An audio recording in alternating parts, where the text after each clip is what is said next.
পৃথিবীতে সন্তানের তাবৎ শক্তি, ধৈর্য ও সাহসের নিরন্তর উৎস মা। নিঃস্বার্থ আত্মত্যাগ আর সুখে দুঃখে পাশে থাকা একমাত্র আপনজন। যে কোনো দুর্বিপাকে মাই সন্তানের আশ্রয় ও ভালোবাসার শাশ্বত ঠিকানা। মা দিবসে দুজন সফল মায়ের কথা শুনবো শাকির আরজুর রিপোর্টে। ঈদ আসবে, সাথে ক্যাশব্যাকও আসবে। নিজের বা প্রিয়জনের জন্য কেনাকাটায় এবারও নগদ পেমেন্টে পাচ্ছেন দারুণ ক্যাশব্যাক। তাই যাই কিনুন, পেমেন্ট করুন নগদে।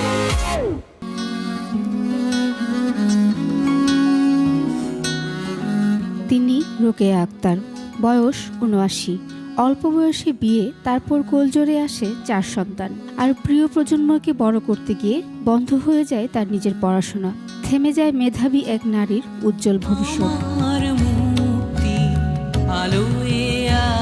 তবে অদম্য ইচ্ছে শক্তি আর পরিবারের সহায়তায় প্রায় ৬ থেকে ৭ বছর পর আবারও শুরু করেন পড়াশোনা। আমি আস্তে আস্তে বিএ পাশ করলাম, ভালোভাবে গ্র্যাজুয়েশন করলাম, এমএতে সেকেন্ড ক্লাস ফার্স্ট হলাম চিটাগাং ইউনিভার্সিটি থেকে। আবার বিএডে ফার্স্ট ক্লাস পাইলাম, এমএডেও ফার্স্ট ক্লাস পাইলাম।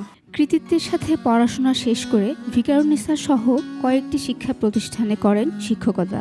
স্বামী মারা যাওয়ার পর একাই হাল ধরেন সন্তানদের প্রতিষ্ঠিত করার সংগ্রামে। রোকেয়া আক্তারের এক ছেলে প্রকৌশলী, অপর ছেলে আইনজীবী, এক মেয়ে ফার্মাসিস্ট ও অপর একজন মেয়ে ডাক্তার। নিজে ৩-৪ ব্যাচ স্টুডেন্ট পড়াতাম, বুঝতে পারছো, থাকার জন্য পারলে। এখন তো বুঝতে পারছো ইকোনমিক ক্রাইসিস হয় না, যেটা আমার হাজব্যান্ড করছে সেটা তো আমি পারি না। আর আমার ভাইরাও কিছু হেল্প করলো, সবাই মিলে আমার ছেলে মেয়েগুলো আমি মানুষ করতে শুরু করলাম। রোকেয়া আক্তারের মতো এমন অনেক মা আছেন যারা নিজে আলোকিত হয়ে দ্যুতি ছড়িয়েছেন সমাজে। তেমনি আরেকজন মা হাসনা হেনা বেগম।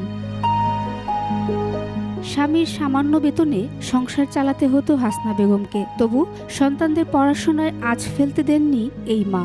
আমার বাচ্চাদেরকে মানুষ করছি। আমি একটা শাড়ি, কখনো আমি ভালো একটা শাড়ি পরিনি, আমি কোনো চাহিদা পূরণ করিনি। আমার স্বামীকেও আমি কোনো সময় প্রেশার দিইনি যে এইটা দাও ওইটা দাও। আমার বাচ্চাদের মানুষ করার জন্য আমি চেষ্টা করছি এবং সেইটা আমার সাফল্য হয়েছে। বছরের পর বছর নতুন শাড়ি কেনার টাকা জমিয়ে সন্তানদের বই কিনে দিয়েছেন। হাসনা হেনা বেগমের বড় ছেলে একটি হাসপাতালের চিফ অ্যাকাউন্টস অফিসার, মেঝো ছেলে যুগ্ম সচিব ও ছোট ছেলে এসপি। কষ্ট করছে ছেলেরা, চাহিদা পূরণ করতে পারেনি। দরকার ছিল বা মনের একটা ছিল, তাদের ইচ্ছে ছিল, ওই ইচ্ছেটা আমি পূরণ করতে পারিনি। না পারাতে এখন ওইটা আমার সাফল্য হয়েছে। এমন মায়েদের অনুপ্রেরণায় এগিয়ে যাবে দেশ, জাতি, সমাজ। পৃথিবীর সুন্দরতম হয়ে উঠবে মায়ের ভালোবাসায়। শাকিরা আরজু, ২১ টেলিভিশন, ঢাকা।